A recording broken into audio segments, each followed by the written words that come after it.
Қандай мекемелерде діни рәсімдер мен құлшылықтарды орындауға болмайды? Қазақстан Республикасының діни қызмет және діни бірлестіктер туралы заңының 7-ші бабына сәйкес, діни білім беру ұйымдарын қоспағанда, білім беру ұйымдарының аумағында және ғимараттарында діни құлшылыққа жол берілмейді. Өйткені, зайырлық қағидатына сәйкес, мемлекеттік білім беру ошақтары діннен бөлінген.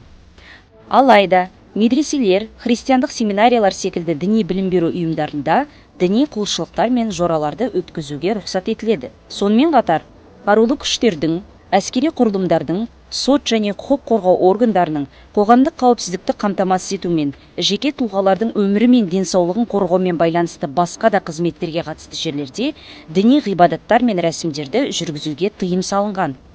Ал қандай жерлерде діни рәсімдер мен жораларды, ғибадаттарды өткізуге рұқсат етіледі? Діни ғибадат үйлерінде, яғни мешіттер мен шіркеулерде және діни бірлестіктер ғимараттары мен арнайы құлшылық ету орындарында және үй-жайларда діни құлшылықтарды жүргізуге болады.